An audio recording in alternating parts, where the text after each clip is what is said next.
got one of those big shiny things with a lot of tubes and curly coils coming out of it. That's the real deal. But it's not the car you drive. It's the driver who's driving the car that's doing the driving.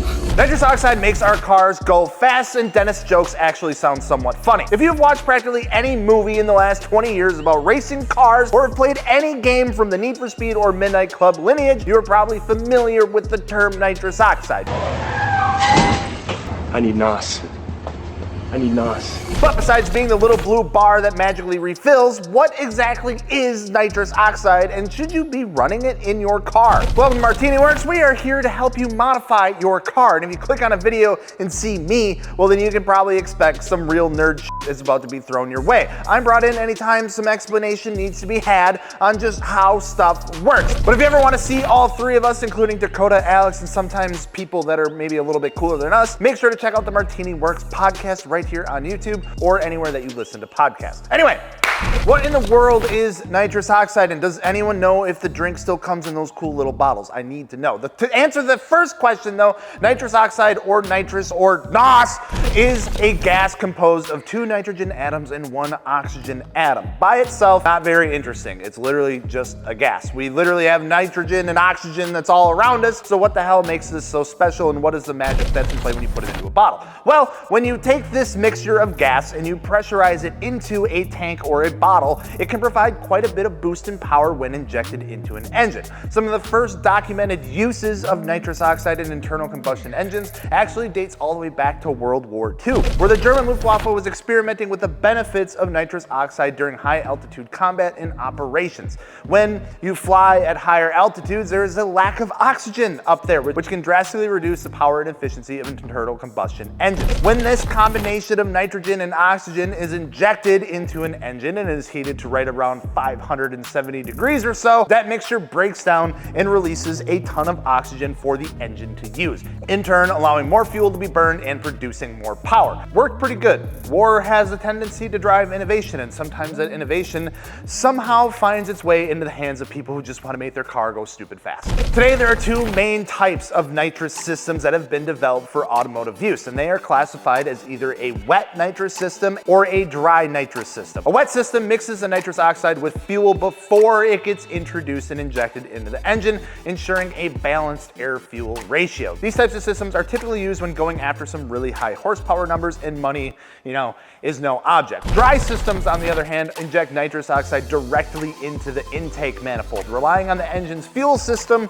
to kind of take care of the rest and add the necessary extra amount of fuel to keep things where they need to be. While dry systems are more straightforward and typically less expensive, they are limited to the amount of horsepower gain that they actually offer. But it's 2024. Is nitrous still being used? It doesn't seem like it's ever really brought up that much anymore. Kind of like quicksand. Remember how we all used to think that would be more common of an occurrence in our everyday lives? What exactly is going on with nitrous nowadays, and should you actually be using it in your car? Are you missing out by not using it? Well, the benefits of using nitrous oxide still stand true. It provides an instant boost of power pretty much at the flip of a switch, or in a controlled use to be used in different amounts when needed. It's pretty versatile, meaning it can be used on practically any internal combustion engine that you can attach it to, and overall it's fairly inexpensive when compared to the other ways to gain this much power all at once. While the talk and I guess hype you could say of nitrous may have calmed down in the world of movies and video games, the use of it today is still very much alive. The use in drag racing is probably the most common, as it provides a quick, intense boost of power needed to be competitive in a sport where literally every fraction of a second counts.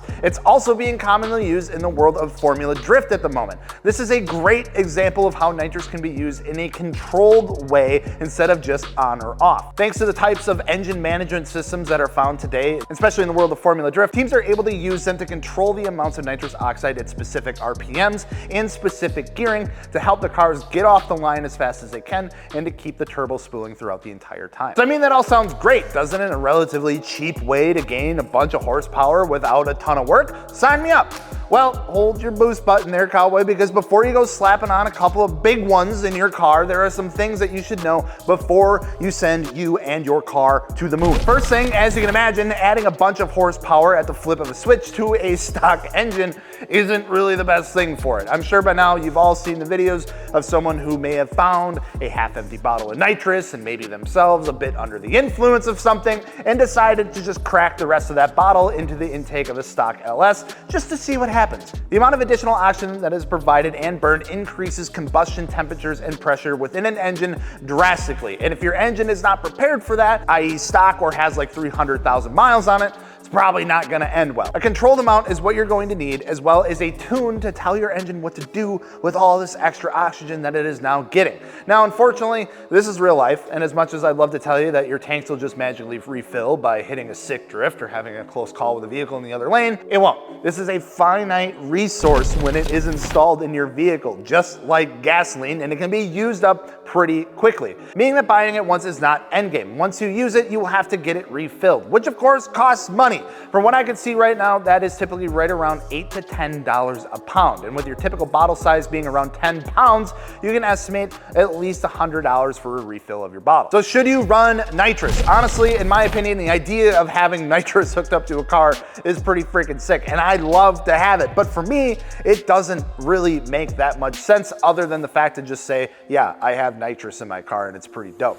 Like I mentioned before, nitrous is still a widely used option when it comes to motorsport and provides a ton of benefits. And if you think that you need those benefits in your car, by all means, do the damn thing. Go slap a couple bottles into your car and have a blast with it. And if you do, let us know, because I kind of want to see it. Drop a comment down below if you have had any experience with nitrous in the past, or if you would ever put something like that in your own car. And of course, if you're shopping around for some performance parts, some suspension, or maybe a new wheel and tire package, you can mod your car at Martiniworks.com.